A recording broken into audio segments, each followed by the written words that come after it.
ஓம் சாந்தி. எல்லோரும் சந்தோஷமாக இருக்கிறீங்களா? சமீபமாக பார்த்திங்கன்னா இன்ஸ்டா புகழ் நாட்டுப்புற கலைஞர் பிரகாக்கலை கலையரசன் அவர்கள் திடீர்னு அகோரியாக மாறிட்டார் அப்படின்ட்டு அவர் நிறைய பேட்டி எடுக்கிறாங்க. ஸோ அதை சமீபமாக ஒருத்தர் நக்கல் பண்ணியும் போட்டிருந்தாங்க.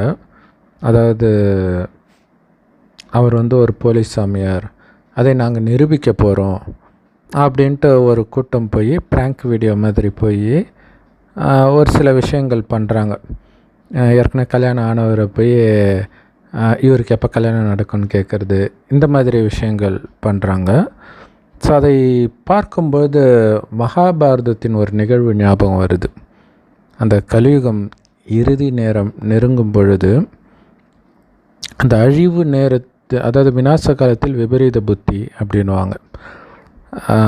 ஒரு முனிவர்கிட்ட போய் ஒருத்தன் வயிற்றில் துணி இதெல்லாம் வச்சுட்டு, துணி தலைகாணி இதெல்லாம் வச்சு ஒரு புள்ளத்தாச்சி பெண் மாதிரி பெண் வேஷம் போட்டு போய் இவனுக்கு ஆண் குழந்தை பிறக்குமா பெண் குழந்தை பிறக்குமா அப்படின்னு கேட்குறாங்க. அதுக்கு அந்த முனிவர் உனக்கு ஒரு உலக்க தான் பிறக்கும் அப்படின்ட்டு போயிடுறாரு. ஸோ பார்த்தா நிஜமாலே அவனுக்கு வழக்கு பிறக்குது. இதேமாதிரி வள்ளலாரை வச்சு கூட ஒரு விஷயம் சொல்லுவாங்க. நல்லா இருக்கிற கை சும்மா கட்டிட்டு இது சரியாகணுன்னு அது புழுத்து போயிடும் அப்படின்னு சொல்லி நிஜமாலே அப்படி ஆனதாக சொல்லுவாங்க. அது உண்மையானு தெரியாது. பட் இது மகாபாரதத்தில் உள்ள விஷயம். அப்போ நிஜமாகவே அவனுக்கு உலக்கை பிறக்கும், இதனால தான் அழிவு ஏற்படும் அப்படின்னும் சொல்லியிருப்பாங்க. ஸோ அப்படி அழிவு வந்துடக்கூடாதுன்ட்டு அதை நல்லா தூளாக அரைச்சி கடலில் போட்டு அது பின்னாடி கோரப்புற்களாக வளர்ந்து அந்த கோரப்புல்லை வைத்து ஒருவர் வெட்டி அழிந்தது தான் யாதவர் குலம். அதாவது மனித இனம் தன்னைத்தானே அழித்து கொள்ளும் நேரம் வரும்பொழுது இந்த மாதிரி நாஸ்திகம் அல்லது ஒரு மதம் இன்னொரு மதத்திற்கு எதிராக செய்கிறது, இந்த மாதிரி விஷயங்கள் எல்லாம் நடக்கும் அப்படிங்கிறத ஞாபகம் வருது. ஸோ அந்த சேனல்காரங்க பார்த்திங்கன்னா ஒரு மிகப்பெரிய விஷயத்தை சாதித்த மாதிரி அதுக்கப்புறம் அது முடிஞ்ச பிறகு பாருங்கள், இவருக்கு இதுவே கிடையாது, நாங்கள் போலீஸ் சாமியார் முகத்தை கிழிக்கிறோம் அப்படின்றாங்க. ஒரு பெரிய ஏதோ ஒன்று அச்சீவ் பண்ண மாதிரி ஒரு சந்தோஷம் அல்லது அகங்காரம். ஸோ அதுதான் நாஸ்திகத்தில் அகங்காரம் வெளிப்படும். மற்றபடி இந்த குறி சொல்கிறது இதெல்லாம் பொய் அப்படின்லாம் சொல்ல முடியாது. ஏன்னா நிறைய விஷயங்கள் அதாவது இதை பிஸ்னஸாக பண்ணுறவங்களும் இருக்கலாம்.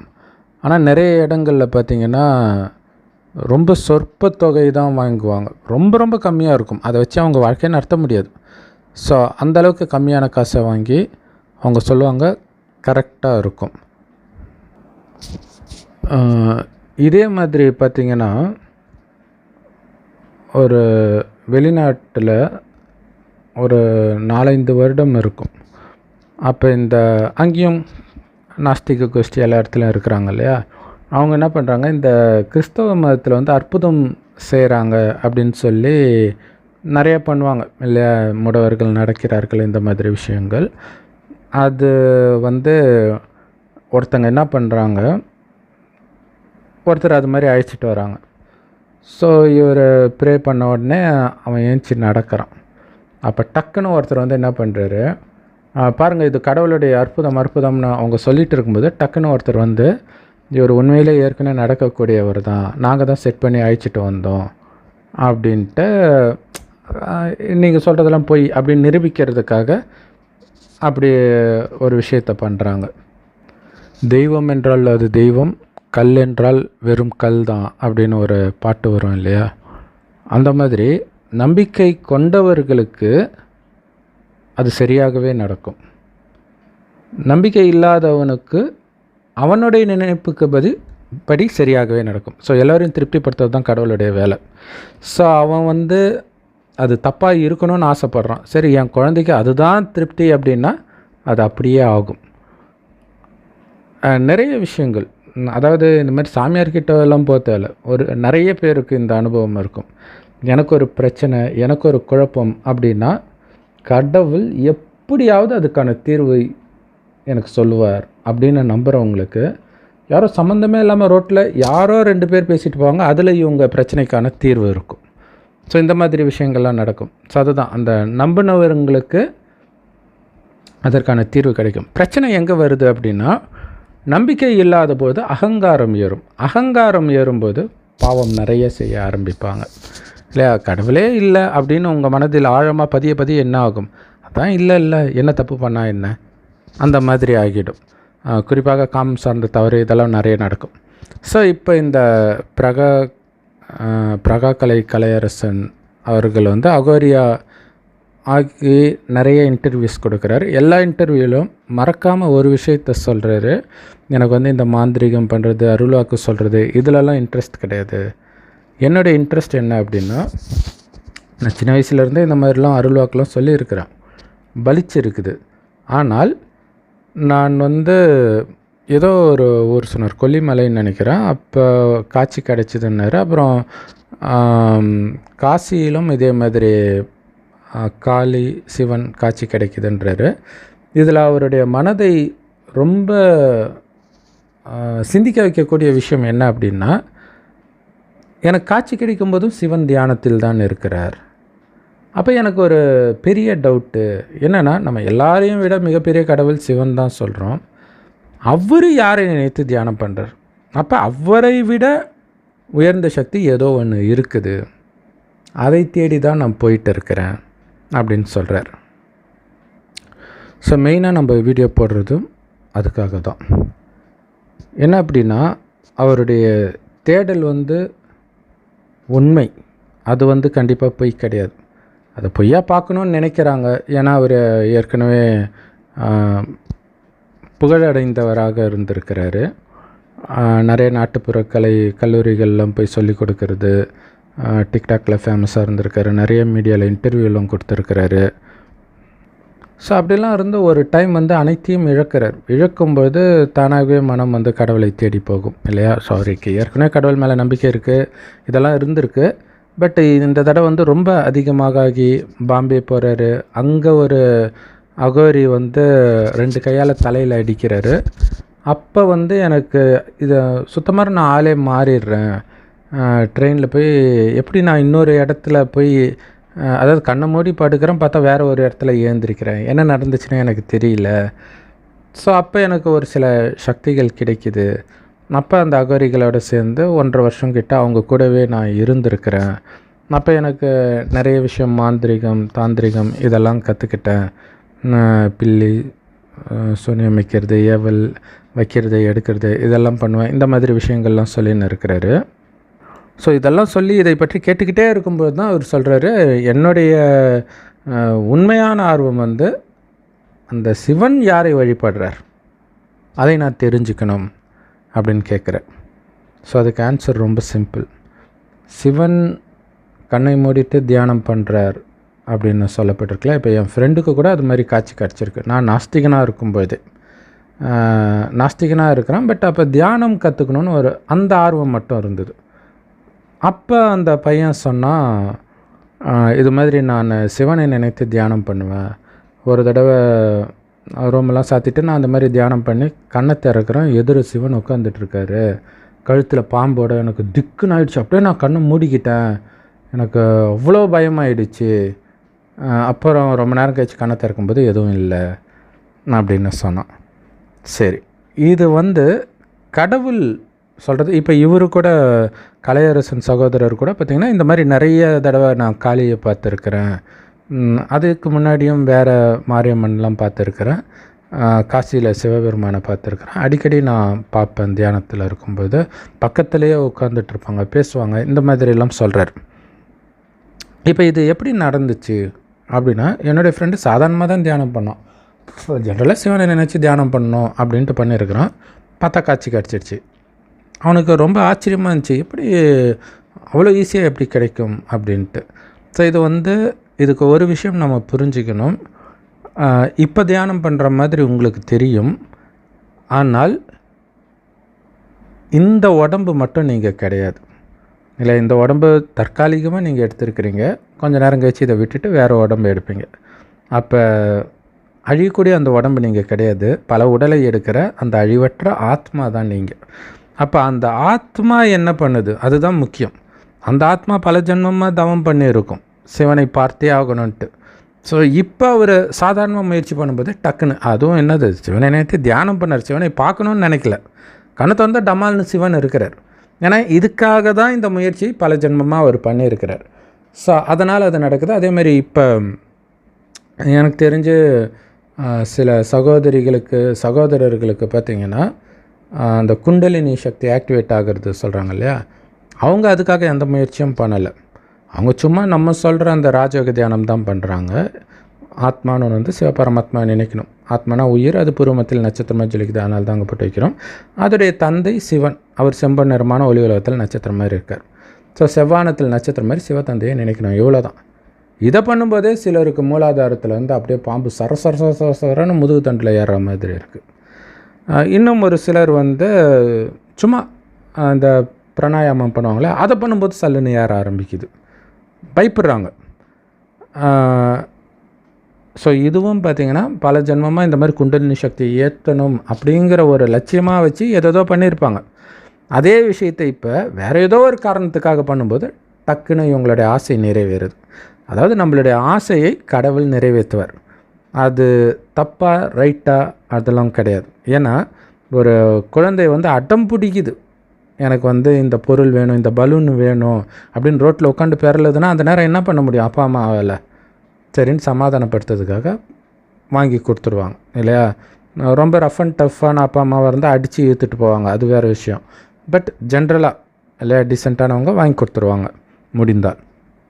அப்போ கடவுள் ரொம்ப ரொம்ப டீசெண்டான அப்பா அம்மா, அதனால் அதை கொடுத்துட்றாரு. வேறு என்ன பண்ணுறது? அதுதான் அந்த குழந்தைக்கு தெரியாது, கடவுள் யாருன்னு தெரியாது, அவரை எப்படி நினைக்கணும்னு தெரியாது, அவர் எப்படி இருப்பார்னு தெரிஞ்சாதான்னு நினைக்கிறதுனால உண்மையிலே என்ன கிடைக்கும்னு தெரியாது, எதுக்காக கடவுளை நினைக்கணும்னு தெரியாது. அப்போ தான் இந்த மாதிரி மனிதர்கள் உருவாக்கிய வழி பின்னாடி போய் சில சின்ன சின்ன பிராப்திகளை அடையிறோம், அவ்வளோதான். ஆனால் இந்த கலையரசன் சகோதரர் கேட்குறாரு இல்லையா, சிவனே தியானம் பண்ணுறாரு, அவர் யாரை நினைத்து? அந்த ஃபோட்டோ இருக்குல்ல, நீங்கள் சிவன்னு நினைச்சதே ஃபோட்டோவில் ஒருத்தரை பார்த்து அது உங்கள் மனதில் ஆழமாக சிவன்னு நினைச்சதுனால உங்களுக்கு சிவனுடைய காட்சி அப்படி கிடைக்குது. அதே மாதிரி பிள்ளையாருடைய பக்தன் தீவிரமாக பக்தி செஞ்சால் உங்களுக்கு பிள்ளையாருடைய காட்சி கிடைக்கும். கீதையில் தெளிவாக இருக்கும், அந்த காட்சிகளை காட்டுவது நான் தான். அதில் சிறு தெய்வம்னு போட்டிருக்கும். ஸோ சிறு தெய்வங்களை வழிபடுகிறீர்கள், உங்களுடைய பாவனைக்கு ஏற்ப அதனுடைய பலனை நான் தான் உங்களுக்கு கொடுக்குறேன் அப்படின்ட்டு. அந்த நான் யார்? அதில் கிருஷ்ணர் சொல்கிற மாதிரி போட்டிருக்கேன், ஆனால் உண்மையில் சொன்னதுமே கிருஷ்ணர் கிடையாது, அது உண்மையில் சிவன் தான் பண்ணுறார். அப்போ நீங்கள் பார்த்தீங்கன்னா அந்த சிவனுடைய படம் இருக்குது இல்லையா, கழுத்தில் பாம்பு போட்டு இருக்கிறாரு, அவர் தியானம் பண்ணுறார். எதை நினைத்து தியானம் பண்ணுறார்? ரொம்பலாம் கஷ்டப்பட தேவை. அந்த படத்திலே நீங்கள் பார்த்தீங்கன்னா முன்னாடி இருக்கும் எதை நினைத்து தியானம் பண்ணுறாருன்ட்டு. சிவலிங்கம் இருக்கும், அதை நினைத்து தான் தியானம் பண்ணுறார். இப்போ கன்ஃபியூஷன் ஆகிடும், சிவலிங்கத்தை நினைத்து சிவன் தியானம் பண்ணுறாரா? அப்போ சிவன் வேறு சிவலிங்கம் வேறையா? இதில் வள்ளலார் கோஷ்டி வந்து சிவன் வேறு சிவம் வேறன்னு வேற சொல்லுவாங்க. ஸோ என்னென்னா அந்த கழுத்தில் பாம்பு போட்டிருக்கிறது சிவன்றது பக்தியில் வெளிப்பட்ட ஒரு சித்திரம், அவ்வளவுதான். மற்றபடி சிவன் அப்படி கிடையாது. அதாவது சிவன் நம்மை மாதிரி எப்போவுமே உடல் எடுத்தது கிடையாது, தாயின் கர்ப்பத்தில் பிறந்தது கிடையாது. இப்போ எதிர சிவலிங்கம் இருக்குது பார்த்தீங்களா, அதுதான் உண்மையிலே சிவன். உண்மையிலே அவர் அப்படி தான் இருக்காரா? இல்லை, அவர் உண்மையில் எப்படி இருக்கிறாரோ அதோடைய நினைவாக அந்த சிலை இருக்கிறது. உண்மையில் அவர் எப்படி இருக்கிறாருன்னா கண்ணுக்கு தெரியாத நுட்பமான ஒளிப்புள்ளி, நம்ம உயிரை மாதிரி, நம்ம உயிர் பூர்வமத்தில் நட்சத்திரமாக ஜொலிக்குது, அதனால தான் போட்டு வைக்கிறோம் இல்லையா. ஸோ அப்போ கண்ணுக்கு தெரியாத நுட்பமான ஒளிப்புள்ளி, அதனால தான் எந்த டாக்டரும் இது வரைக்கும் உயிரை பார்த்தது கிடையாது. அதுக்காக உயிரே இல்லைன்னு அர்த்தம் கிடையாது. அதே மாதிரியே கடவுளும் ஒரு உயிர் தான், உயிரை தான் ஆத்மான்னு சொல்கிறோம். ஒரே வித்தியாசம், நாம் தாயின் கர்ப்பத்தில் பிறந்து பிறகு மறுஜென்மத்தில் வருகிறோம். சிவபெருமான் ஒருபோதும் தாயின் கர்ப்பத்தில் பிறக்கிறதே கிடையாது. அதுக்காக இந்த பூமிக்கு அவர் வரதே கிடையாது, ஆனால் வரதுனால தான் சிவராத்திரி கொண்டு வர்றோம். சிவராத்திரின்றது சிவ ஜெயந்தி, சிவனுடைய பிறந்த நாள். உண்மையில் அவர் வர்றது எப்பனே கண்டுபிடிக்க முடியாததுனால இரவில் கொண்டாடுறாங்க. ஸோ இரவில் தான் என்ன நடக்குதுன்னே தெரியாது இல்லையா. பகலில் ஒருத்தர் வந்தாங்கன்னா தெளிவாக தெரியும்.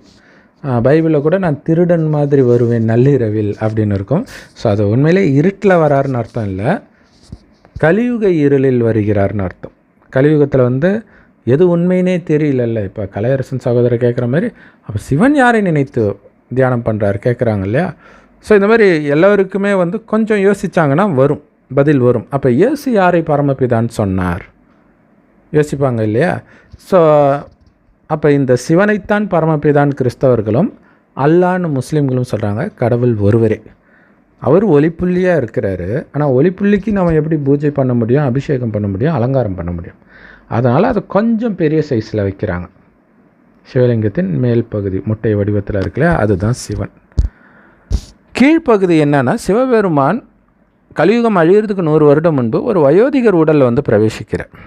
இந்த ஞானத்தை சொல்வதற்காக ஒரு உடல் மூலமாக தானே பேச முடியும். அந்த வயோதிகருக்கு பிரம்மான்னு பேர் வைக்கிறார். எதுக்கு அவர் உடம்புல வராரு? இந்த உலகம் எப்படி இருக்குதுன்னு சுற்றி பார்க்குறதுக்கோ, கலியுகத்தில் உணவெல்லாம் எப்படி இருக்குதுன்னு சாப்பிட்றதுக்கோ வரல. வெறும் ஞானத்தை கொடுப்பதற்காக மட்டுமே வருகிறார். ஞானத்தை கொடுக்குறார், உடனே போயிடுவார். மறுபடியும் வருவார், ஞானத்தை கொடுப்பார், போயிடுவார். இப்படி ஞானத்தை கொடுப்பதற்காக மட்டுமே பிரம்மாவுடைய உடலை பயன்படுத்துகிறார். அதிலும் குறிப்பாக எந்த பாகம் பயன்படும் பேசுவதற்கு? வாய் தான் இல்லையா. சிவலிங்கத்தின் கீழ்ப்பகுதி பிரம்மாவுடைய வாய், கமலவாய். ஸோ கமலம் அப்படின்னா தாமரை. அதை ஏன் தாமரை வாய்னா, நம்மை தாமரை தெரியும் இல்லையா, சேத்துல இருந்தாலும் விலகி இருக்கும், செடி கீழே இருக்கும், ஆனால் தாமரை மலர் மேலே இருக்கும். சரி, அந்த தண்ணியிலே படாமல் மேலே இருக்கும். ஸோ அந்த மாதிரி வாழக்கூடிய ஞானத்தை நம்மளை இந்த கலியுக சேத்துல இருந்தாலும் அதிலிருந்து விலகி நம்முடைய புத்தியை இறைவனோடு இணைக்கக்கூடிய ஞானத்தை பிரம்மாவின் வாய் வழியால் சொன்னதால் அது கமலவாயின்றும். ஸோ அந்த பிரம்மாவின் கமலவாய் தான் நீங்கள் பார்க்குற சிவலிங்கத்தின் கீழ்ப்பகுதி, கீழ்ப்பாதி. அதனால தான் அது பேரே கோமுகி, பசுவின் வாய் அப்படின்னு அர்த்தம். நல்லா பார்த்தீங்கன்னா தாமரை ஷேப்பே போட்டிருப்பாங்க, தாமரை ஷேப்பில் வரைஞ்சிருப்பாங்க. ஸோ அப்போ சிவனை நினைத்து தான் வழிபடுறார். இப்போ உண்மையான கேள்வி, சிவன் யாரை நினைத்து தியானம் பண்ணுறாரு கிடையாது, சிவனை நினைத்து தியானம் பண்ணும் அவர் யார், அதுதான் சரியான கேள்வி.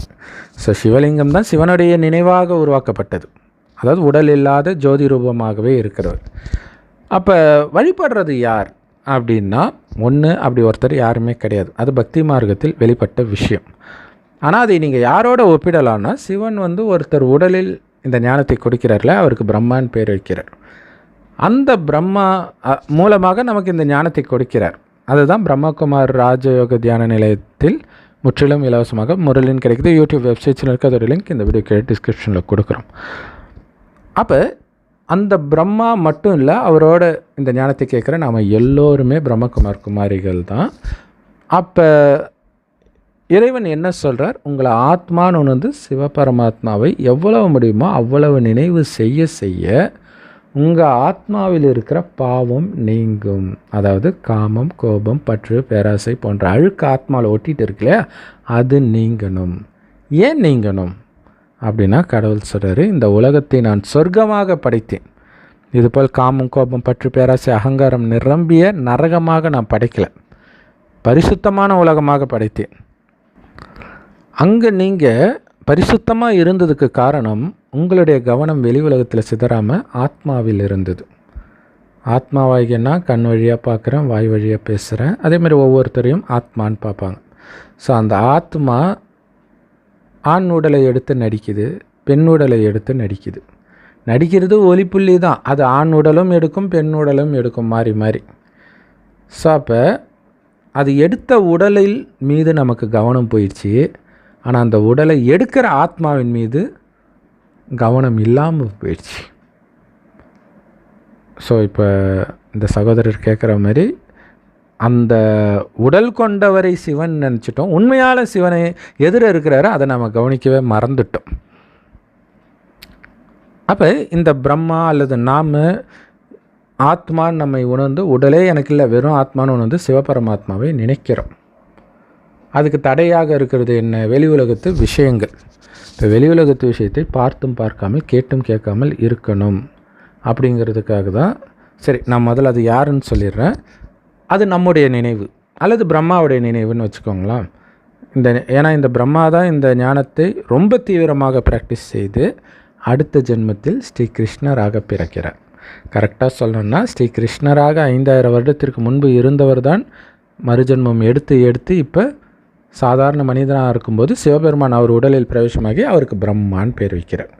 ஸோ அதனால தான் நீங்கள் பெருமாள் கோயிலில் பார்த்தீங்கன்னா விஷ்ணு படுத்துட்டு இருப்பார், அவர் தொப்புள் வழியாக தாமரை கொடி வரும், அது மேலே தாமரை மலர் மேலே பிரம்மா இருப்பார். அந்த கிருஷ்ணர் தான் திருமணம் ஆன பிறகு மகாவிஷ்ணு ஆகிறார்.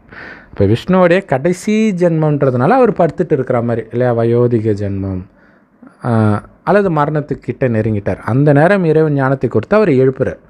அப்போ அவர் பிரம்மாவாகிறார். எதுக்காக? மீண்டும் நாராயணன் ஆகிறதுக்காக இந்த ஞானத்தை கொடுக்கிறார். ஏன்னா மீண்டும் சொர்க்கம் வரப்போகுது, மீண்டும் உங்களுடைய கவனம் ஆத்மாவுக்கு வரட்டும்.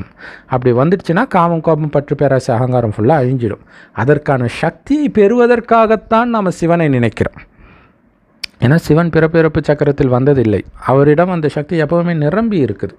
இப்போ உங்களை ஆத்மான்னு உணர்ந்து புருவ மத்தியில் நட்சத்திரம் மாதிரி ஜொலிக்கிற ஆத்மாவாகிய நான் உடலே எடுக்காத செம்பொன்னிறமான ஒளி உலகத்தில் எப்போவுமே நட்சத்திரம் மாதிரி ஜொலிக்கிற சிவபெருமானை நினைக்கிறேன். இன்னும் ஒருபடி மேலே போய் எனக்கே உடம்பு கிடையாது, நான் வெறும் ஆத்மா சிவபரமாத்மாவை நினைக்கிறேன் அப்படின்னு நீங்கள் முயற்சி பண்ணணும். அதுக்கு தடையாக வெளி உலகத்து விஷயங்கள் வருது இல்லையா? ஸோ அதிலிருந்து நம்மளுடைய புத்தியை விலக்கணும். அப்போ இந்த பிரம்மாவைத்தான், அதாவது யோகத்தில் உச்சத்தை அடையிற பிரம்மாவைத்தான் சங்கர் அப்படின்னு சொல்கிறோம். அதாவது பிரம்மா உடலில் தான் சிவனை இந்த ஞானத்தை சொல்கிறார் இல்லையா? அப்போ பிரம்மாவை சிவனுக்கு சமமாக மாற்றுறார் ஞானத்தை கொடுத்து. அதாவது அவரை மாதிரியே பரிசுத்தமாக ஆக்குறார். அவரை மாதிரியே உடல் உணர்வை மறந்தவராக மாற்றுறார். சிவனுக்கு உண்மையிலே உடல் கிடையாது, பிரம்மாவுக்கு உடல் இருந்தாலும் உடல் இருக்கிறதை மறந்து ஆத்ம உணர்வில் இரு, அதுக்கு என் நினைவில் இருன்றார். இந்த முயற்சி செய்கிற பிரம்மாவைத்தான் அந்த தியானத்தின் உச்ச நிலை அடையும் போது அவரை சங்கர்னு சொல்கிறோம். அவர் மட்டும் இல்லை, இந்த மாதிரி தியானம் பண்ணுற எல்லோரையும் அது பொருந்தும். ஸோ மற்றபடி சங்கர் தனியாக ஒருத்தர் கிடையாது. அப்போ வெளி உலகத்து விஷயத்தை பார்த்தும் பார்க்காமல் கேட்டும் கேட்காமல் இருக்கிறார் அப்படிங்கிறதுக்காக தான் கண்கள் பாதி மூடிய நிலையில் அல்லது பாதி திறந்த நிலையில் இருக்கும். அது வெளி உலக விஷயத்தை பார்த்தும் பார்க்காமல் இருக்கிறாங்கன்னு அர்த்தம். அப்போ அவர் உண்மையில் எதை கேட்குறார்? வெளி உலக விஷயத்தை கேட்கலை, உடுக்கையை அடிக்கிறார், அதை மட்டுமே கேட்குறார். அந்த உடுக்கைன்றது இறைவன் கொடுக்குற ஞானம், அந்த ஞானத்தை மட்டுமே கேட்குறார். நான் மட்டும் கேட்டுக்கிறது இல்லை, அதை மற்றவர்களுக்கும் நாம் சொல்கிறோம். சேவை, அதுதான் கடவுள் வந்துட்டார், அவரை நினைவு செய்யுங்க, உங்களுடைய பாவமெல்லாம் அழியும், அழிந்தால் மீண்டும் சத்தியுக சொர்க்கம் வரப்போது, அங்கே மீண்டும் உலக ராஜ்யத்தை அடைவீங்கன்ற ஞானத்தை சொல்கிறார். அதுதான் சிவனுடைய இன்னொரு கையில் சங்கு இருக்கும். அப்போ சங்கு ஊதுறாங்க, அதாவது இந்த ஞானச்சங்கு, ஞானத்தை எல்லோருக்கும் சொல்கிறது. ஸோ இதை சங்கர் பண்ணுறார் சிவனை நினைத்து. அப்போ நீங்கள் பார்க்குறது சங்கர், அதை சிவசங்கர்னும் சொல்லுவாங்க. ஹிந்தியில் அடிக்கடி சிவனை சங்கர்னே சொல்லுவாங்க. ஹர ஹர சங்கர் மகாதேவ் அப்படிலாம் சொல்லுவாங்க இல்லையா, ஹர ஹர சங்கரான்ட்டு. ஸோ சங்கர் வேறு, சிவன் வேறு. ஸோ அவர் காட்சியில் பார்த்தது சங்கரை, சிவனை பார்க்க முடியாது. ஏன்னா சிவனை பற்றி தெரியாது. ஒரு வேளை நட்சத்திரம் மாதிரி வந்தாலும் அது கடவுள்னு அவங்க நினைப்பாங்களா? மேபி இப்போ இந்த ஞானம் தெரிந்த பிறகு வேண்டுமானால் நினைக்கலாம். அது கூட சிவன் வராரா ஆத்மா வருதான்னு கண்டுபிடிக்க முடியாது. ஏன்னா ஆத்மாவும் பரமாத்மாவும் ஒரே மாதிரி தான் பார்க்குறதுக்கு இருப்பாங்க. குணத்தில் மட்டுமே அவர் உயர்ந்தவர். இந்த ஞானத்தை கொடுத்து நம்மை தூய்மையாக்கி மீண்டும் சொர்க்கத்துக்கு அனுப்பி வைக்கிறார். ஆனால் அவர் சொர்க்கத்துக்கு வருவதில்லை. அதனால தான் அவர் அன்பே சிவம் அப்படின்னு சொல்கிறோம். ஸோ சிவனை தேடி நீங்கள் கைலாயத்துக்கெல்லாம் போக தேவையில்லை, அவர் அங்கே கிடையாது, பரந்தாமத்தில் இருக்கிறாரு. பிரம்மா உடலில் இந்த ஞானத்தை கொடுக்கிறார். அதை நீங்கள் எல்லா பிரம்மகுமாரிகள் ராஜயோக தியான நிலையத்திலும் முற்றிலும் இலவசமாக அடையலாம். ஸோ எல்லா ஊர்லேயும் இருக்கும். குறிப்பாக வடநாட்டிலலாம் பிரம்மகுமாரிகள்னால் எல்லோருக்குமே தெரியும். ஆக்சுவலாக தமிழ்நாட்டை தவிர எல்லா இடத்துலையுமே தெரியும். இப்போ தமிழ்நாட்டிலையும் கொஞ்சம் அதிகமாக தெரிய ஆரம்பிக்குது. ஸோ நீங்கள் பாட்டுக்கு வீட்டில் இருந்துட்டு இறைவனுடைய ஞானத்தை கேட்டுட்டு தூய்மையாக வேண்டியதுதான். இறைவனை நினச்சிக்கிட்டே இருக்கணும். நினைக்க காமம், கோபம், பற்று, பேராசை, அகங்காரத்துலேருந்து உங்களுடைய புத்தி விலகும். அந்த முரளி கேட்க கேட்க அதை பற்றி தான் அவர் பேசுவார். காமத்தினால நாம் எப்படி உலக ராஜ்யத்தையே இழந்தோம், அந்த சொர்க்கத்தையே இழந்ததுக்கு காரணம் காமம் தான். அதனால தான் அது மிகப்பெரிய எதிரின்னு கீதையில் சொல்லப்பட்டிருக்கும். சிவனுக்கு பதில் கிருஷ்ணர் சொன்னதாக போட்டது தான் பெரிய பிரச்சனை அது. அதனால தான் மக்களுக்கு புரியல. ஏன்னா சிவனை ஒளிப்புள்ளியாக நினைத்தால் மட்டுமே உங்களுடைய பாவம் அழியும். கிருஷ்ணரையோ இயேசுவையோ வேறு யாரையும் நினைத்தால் அல்லது எதையுமே நினைக்காம வெறும் மந்திரம் சொல்கிறதுனாலெல்லாம் உங்களுடைய பாவம் அழியாது, உங்களுடைய குணம் மாறாது. ஸோ அடுத்தது நிறைய இன்டர்வியூவில் அவரை கேட்குறது அகோரிகள்னால் திருமணம் பண்ணிக்க மாட்டாங்க, குடும்பத்தை விட்டுட்டு போயிடுவாங்க. ஆனால் நீங்கள் அப்படி இருக்கிறீங்களான்னு கேட்கும்போது, இல்லை நான் குடும்பத்தில் தான் இருக்கிறேன், குடும்பத்தை விட்டுட்டு போயிடுவாங்களா அனாதையா அப்படின்னு கேட்குறாரு. ஸோ அது ஒரு நல்ல பாயிண்ட் இல்லையா? குடும்பத்தை உருவாக்காமல் விட்டுட்டு போனால் பிரச்சனை இல்லை, உருவாக்கின பிறகு அது நம்முடைய பொறுப்பு, அதை நம்ம பார்த்துக்க தான் செய்யணும் அப்படிங்கிறத அவர் சொல்கிறார்.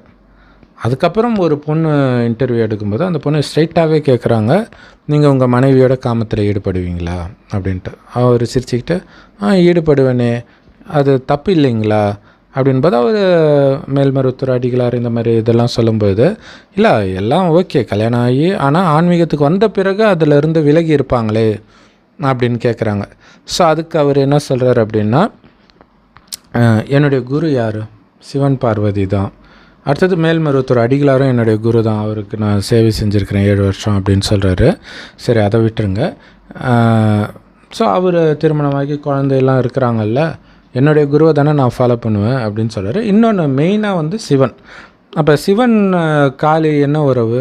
கணவன் மனைவி தானே, குழந்தைங்க இருக்கிறாங்க தானே அப்படின்னு சொல்கிறார். ஸோ சிவனுக்கு உடலே கிடையாது. அப்போ எப்படி மனைவினா, நாம் தான் இறைவனை நினைக்கிறோம் இல்லையா? இப்போ ஒரு கணவனை மனைவி நினைக்கிற மாதிரி இறைவனை நாம் நினச்சிட்டே இருக்கிறோம். இது எல்லா இடத்துலையுமே இருக்கும், பைபிளில் இருக்கும். வள்ளலாரும் சொல்லியிருப்பார், கடவுளை தன்னுடைய கணவன், தன்னை காதலியாகவும் கடவுளை காதலனாகவும் நினச்சி அவர் பாடுவார். பைபிள்லையும் அதேமாதிரி கணவன் அது கணவன் இல்லை, மணமகன் மணமகள்களை அழைச்சிட்டு போவார், இருட்டில் திருட மாதிரி அப்படின்னு சொல்லப்பட்டிருக்கும். ஸோ இது எதுக்குன்னா, இறைவனை நினைத்து இறைவனுக்கு சமமாக ஆத்ம உணர்வில் வருவதற்காக. கடவுளாக நீங்கள் மாற மாட்டீங்க, உடல் உணர்வை இழப்பீர்கள். ஏன்னா உடல்ன்ற உணர்வு தான் பற்று காமம் இதெல்லாம் அனைத்தையும் இழந்தோம்.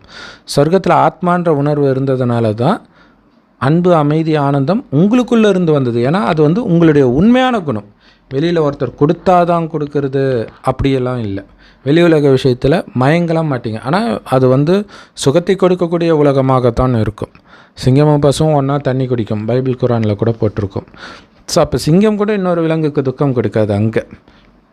ஆனால் இன்றைக்கி மனிதனை தவிர எல்லோரும் சாப்பிட்றாங்க, அகோரிகள் அதையும் விட்டு வைக்கிறது இல்லை. ஸோ இது இல்லாமல் கஞ்சா அடிக்கிறாங்க, இந்த மாதிரி நிறைய விஷயங்கள் இருக்குது. ஆனால் கடவுள் ரொம்ப ரொம்ப பரிசுத்தமானவர். அவர் காமத்தை வெல்லுங்கள், காம மகாசத்ருன்னு கீதையிலே இருக்கும். அதை வெல்லும் காமத்தில் விழுந்து தான் அனைத்தையும் இழந்தீர்கள், காமத்தை வெல்வதன் மூலம் மீண்டும் உலக ராஜ்யத்தை அடைவீர்கள் அப்படின்னு கடவுள் ஞானம் கொடுக்கிறார். ஸோ இங்கே உடலற்ற கடவுளை கணவனாக நினைக்கிறீங்க, உங்களை ஆத்மான்னு உணர்ந்து. இது ஆன்மீக காதல், உடல் சார்ந்த காதல் கிடையாது காமம் வர்றதுக்கு. ஸோ அதை புரிஞ்சிக்கணும். காமத்தினால் பிறக்கலை பிள்ளையாரும் முருகனும், கதைப்படி அது கதை கற்பனை தான். அந்த கதைப்படி கூட காமத்தினால் பிறக்க மாட்டாங்க இல்லையா? சிவன் துணை இல்லாமல் பார்வதியின் உடலின் அழுக்கிலிருந்து உருவானது பிள்ளையார். பார்வதி துணை இல்லாமல் சிவனின் நெற்றியிலிருந்து புறப்பட்டவர் முருகன். இப்படி தான் காட்டப்பட்டிருக்கும். ஸோ இதோடைய உண்மையான அர்த்தம் என்ன அப்படின்னா, நம்ம ஏற்கனவே பிறந்துட்டோம் இல்லையா? காமத்தினால பிறந்துட்டோம் லௌகிக அப்பா அம்மாவுக்கு. ஆனால் எப்போ இறைவனுடைய ஞானத்தை கேட்கிறோமோ அப்போ இறைவனுடைய குழந்தையாக மாறும். ஸோ நம்மளுடைய நினைவு தான் பிள்ளையார் முருகன். ஆனால் 2 விதமானது. அப்படியே சிவனே உலகம்னு சுற்றிக்கிட்டு இருக்கிறவங்க பிள்ளையார், உலகில் விஷயத்துலலாம் சுற்றிக்கிட்டு இருக்கிறவங்க மனிதர்கள், உலக நாடுகளை சுற்றுறது, சிற்றின்பங்களை சுற்றுறது, மனிதர்கள் உருவாக்கிய மதங்கள் வேதங்கள் சாமியார்கள் இவங்க பின்னாடி சுற்றுறது, இது எல்லாம் முருகன். நேரடியாக கடவுளை பிடிக்கணும் அப்படின்னா கடவுள் கொடுக்குற ஞானத்தை பிரம்மகுமாரி சென்டரில், அது யூடியூப் வெப்சைட்ஸில் கூட இருக்குது. ஸோ அதுதான் கடவுளை நேரடியாக கொடுக்கும் ஞானம், சிம்பிளான ஞானம். ஆத்மான்னு சிவபரமாத்மாவை நினைவு பண்ணிக்கிட்டே இருக்கணும். நீங்கள் பாட்டுக்கு எல்லா காரியமும் பண்ணலாம், சமைக்கிறது பெருக்கிறது இந்த மாதிரி விஷயங்கள். இந்த காமம் கோபம் பற்றி பேராசை அகங்காரம் அது மட்டும் அது ஒன்று ஒன்றா குறையிறதுக்கு டைம் எடுக்கும். ஆனால் காமம் உடலால் ஃபஸ்ட்டு விட்டுடணும், மனதில் டிஸ்டர்ப் பண்ணணும். அதை இறைவனுடைய நினைவில் இருந்திருந்து அதையும் நீங்கள் அழிக்கணும். இதுதான் கடவுள் கொடுக்குற ஞானம். ஸோ இது தெரியாதனால அந்த சகோதரர் வந்து இதை உதாரணம் காட்டி மனைவியோட காமத்தில் இருந்தால் என்ன தப்பு அப்படின்னு சொல்கிறார். கடவுள் வந்து குடும்பத்தை, அதாவது திருமணமாகி இந்த ஞானம் எடுக்கிறீங்க அப்படின்னா நீங்கள் படைத்த அந்த குடும்பத்தை, அதாவது மனைவி குழந்தைகளை பாதுகாக்க வேண்டியது உங்களுடைய கடமைன்னு சொல்கிறதே தவிர காமத்தில் ஈடுபடுங்கன்னு சொல்ல. குடும்பத்தில் இருந்துக்கிட்டும் தாமரை மலர் மாதிரி விலகி இருங்கள்ன்றார். ஸோ அந்த ஒரு சகோதர ஆத்மாவாக, இல்லையா, சகோதர ஆத்மாவாக பார்க்கணும், மனைவியாக பார்க்கக்கூடாது. உங்கள் குழந்தையும் சரி, அது ஒரு சகோதர ஆத்மா. அவங்களுக்கு நாம் செய்ய வேண்டிய கடமைகள், இல்லையா, குடும்பத்தை பார்த்துக்கிறது, குழந்தைய வளர்க்குறது, இதை பண்ணணுன்றார். காமத்தில் ஈடுபடணும், கரிமீன் சாப்பிடணும்னு சொல்லலை, அதை புரிஞ்சுக்கணும். ஏன்னா சொர்க்கத்தில் சிங்கம் புலி கூட அந்த மாதிரி மாமிசம் சாப்பிடாது. இப்போ அந்த மாதிரி சொர்க்கத்துக்கு நாம் வரணும் அப்படின்னா நாம் கரிமீன் சாப்பிட்டா வர முடியுமா? யோசித்து பார்க்கணும். ஸோ அகோரிகள், சித்தர்கள், இவங்களுக்கெல்லாம் வந்து கடவுளை பற்றி தெரியாது, அதுதான் உண்மை. அவங்களா ஏதோ பஞ்சதத்துவம் கடவுள் நினச்சிக்கிறாங்க, அந்த படத்தை பார்த்து கடவுள் நினச்சிக்கிறாங்க. சிவன் காட்டில் இருக்கனால இவங்களும் சுடுகாட்டில் இருக்கிறாங்க. பக்தியில் அந்த மாதிரி படத்தை உருவாக்கிட்டாங்க, அவ்வளோதான். ஆனால் அதோடைய உண்மையான அர்த்தம், கடவுள் வரும்போது கலியுகம் சுடுகாடாக இருக்குது, சுடுகாடாக மாறப்போகுது, அதாவது அழிய போகுது. ஸோ அது அவர் கரெக்டாக சொல்கிறார், உலகம் அழிய போகுதுன்னு கரெக்டாக சொல்கிறாரு. அது கண்டிப்பாக நடக்கும். ஆனால் உண்மை என்னென்னா, இந்த உலகம் அழிவதே சொர்க்கம் உருவாவதற்காக. ஸோ இந்த உலகம் சொர்க்கமாக புதுப்பிக்கப்படுது. ஒரு காட்டை அழித்து தானே அந்த இடத்துல பூங்கா உருவாக்க முடியும்.